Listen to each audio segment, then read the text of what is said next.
हाजी सबू सिद्दीक ने अपनी शुगर फैक्ट्री पूरी तरह से बंद कर दी। ये फैक्ट्री इतनी बड़ी थी कि इसके जरिए बनाई गई शुगर पूरे इंग्लैंड में इस्तेमाल की जाती थी। बहुत कम लोग जानते हैं कि बाटा कंपनी भी मुसलमानों की थी, जिसे असहयोग आंदोलन के दौरान एक अंग्रेज ने खरीद लिया था। आपको ये जानकर शायद हैरानी हो कि भगत सिंह का केस लड़ने वाला शख्स भी एक मुसलमान था। बैरिस्टर आसिफ अली ने भगत सिंह का केस तब लड़ा जब कोई भी भगत सिंह का साथ देने को तैयार नहीं था।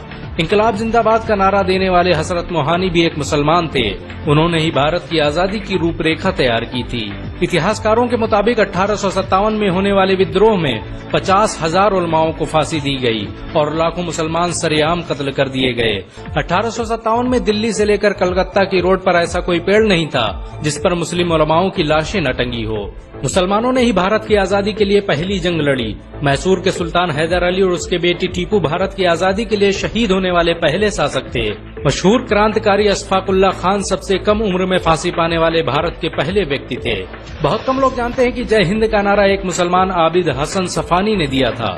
ये नारा आज भी भारतीय सेना और शासकीय प्रणाली में सम्मान स्वरूप इस्तेमाल किया जाता है।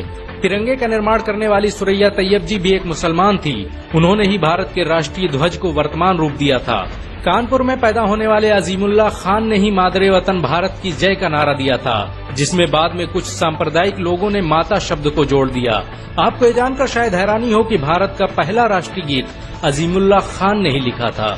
बहुत कम लोग जानते हैं कि मौलाना कासिम नानोतवी ने दारुल उलूम देवबंद की स्थापना अंग्रेजों को भारत से निकालने के लिए की थी। इस मदरसे का मकसद देश में ऐसे नौजवानों को पैदा करना था जो भारत की आजादी में योगदान दे सकें। रेशमी रुमाल आंदोलन की शुरुआत करने वाले मौलाना महमूदुल हसन और मौलाना उबैदुल्ला सिंधी दारुल उलूम देवबंद के ही छात्र थे। मौलाना उबैदुल्ला सिंधी ने सुभाष चंद्र बोस के साथ मिलकर भारत की पहली अस्थायी सरकार की स्थापना की थी और वह भारत के पहले गृह मंत्री भी थे। आपको ये जानकर शायद हैरानी हो कि मौलाना महमूदुल हसन ने ही 1920 में गांधी को महात्मा का लक़ब दिया था। उनका ये नाम इतना मशहूर हुआ कि पूरी दुनिया में गांधी महात्मा गांधी के नाम से जाने जाने लगे। महमूदुल हसन ने ही हकीम अजमल खान के साथ मिलकर 1920 में जामिया मिलिया इस्लामिया यूनिवर्सिटी की स्थापना की थी, ताकि भारतीय शिक्षा तंत्र को अंग्रेजों के चंगुल से आजाद करवाया जा सके। आपको ये जानकर शायद हैरानी हो कि काला पानी जैसी दर्दनाक सजाओं को पाने वाले 90% से अधिक लोग मुसलमान थे। अंडमान निकोबार में आज भी सबसे ज्यादा कब्रें मुसलमानों की हैं। मुसलमानों के अलावा दूसरे लोगों ने काला पानी से बचने के लिए न सिर्फ माफीनामे लिखे बल्कि अंग्रेजों की मुखबिरी भी की। मुसलमानों ने ही अंग्रेजों के खिलाफ सबसे पहले हथियार उठाए। 1772 में शाह अब्दुल अजीज ने अंग्रेजों के खिलाफ फतवा देते हुए ऐलान किया कि अंग्रेजों की गुलामी हराम है और हर मुसलमान पर फर्ज है कि वो अपने मुल्क और देश की आजादी के लिए खुद को कुर्बान कर दे।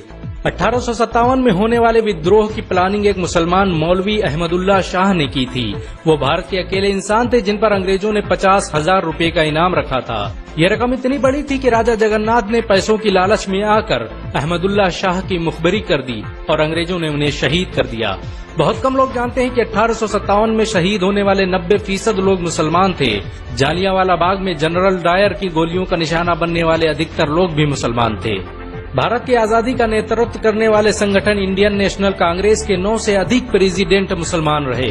गांधी जी ने अफ्रीका में जहां वकालत की पढ़ाई की, वो कॉलेज भी एक भारतीय मुसलमान का था और वह जब भारत में आए तो उन्होंने आजादी के लिए अली ब्रदर्स के साथ काम करना शुरू किया, जो कि मुसलमान थे। बहुत कम लोग जानते हैं कि 1921 में केरल के मुसलमानों द्वारा अंग्रेजों के खिलाफ लड़ी गई जंग में 3000 से अधिक मुसलमान शहीद हुए थे और 50,000 मुसलमानों को जेल में कैद कर दिया गया था। ये आंदोलन मोपला मुस्लिम आंदोलन के नाम से जाना जाता है। 1942 में शुरू हुए भारत छोड़ो आंदोलन की रूपरेखा मौलाना अबुल कलाम आजाद ने तैयार की थी। संविधान निर्माता डॉक्टर भीमराव अम्बेडकर को पहचान दिलाने में मुसलमानों का बड़ा योगदान रहा है। 1946 में जब भीमराव अम्बेडकर दलित होने की वजह से इलेक्शन हार गए तो बंगाल मुस्लिम लीग ने उन्हें मुस्लिम इलाके से इलेक्शन लड़ने की दावत दी। इस तरह भीमराव अम्बेडकर संविधान सभा का हिस्सा बन सके। अगर मुसलमान भीमराव अम्बेडकर को इलेक्शन न जिताते तो उन्हें कभी भारत के संविधान को लिखने का मौका न मिलता। भारत की आजादी के लिए सबसे ज्यादा लेख, शायरी, गीत और किताबें मुसलमानों ने ही लिखी। अल्लामा इकबाल के जरिए लिखा गया सारे जहां से अच्छा आज पूरे भारत में गाया जाता है। आपको ये जानकर शायद हैरानी होगी कि देश के लिए शहीद होने वाला पहला पत्रकार मौलाना मीर बाकर एक मुसलमान था। भारत की आजादी के लिए मुस्लिम राजाओं और महाराजाओं ने अपने खजाने खोल दिए। कोलकाता के हाजी उस्मान सईद ने अपना सब कुछ भारत की आजादी के लिए कुर्बान कर दिया। हाजी उस्मान की अमीरी का अंदाजा इसी बात से लगाया जा सकता है कि 1920 तक कोलकाता में बनने वाला हर स्कूल और हर बड़ी बिल्डिंग उन्हीं की थी। कोलकाता के पहले सुपर स्टोर कैश बाजार की बुनियाद हाजी सईद ने ही रखी थी, लेकिन बाद में उन्होंने अपनी सारी दौलत देश को दान कर दी और खुद एक किराए के घर में रहने लगे। अमीर हमजा और अब्दुल हबीब यूसुफ मरफानी जैसे मुसलमानों ने अपनी अरबों रुपये की संपत्ति देश की आजादी के लिए कुर्बान कर दी। सुभाष चंद्र बोस द्वारा अफगानिस्तान में स्थापित की गई सरकार में 9 में से 5 मंत्री मुसलमान थे। भारत की आजादी के लिए देश भर में मौजूद मस्जिदों को किलों की तरह इस्तेमाल किया गया। इन मस्जिदों में सुबह शाम हर वक्त भारत की आजादी के लिए ऐलान हुआ करते थे। आजादी के वक्त कोई मस्जिद ऐसी नहीं थी जिसकी दीवारों पर मुसलमानों का खून न लगा हो।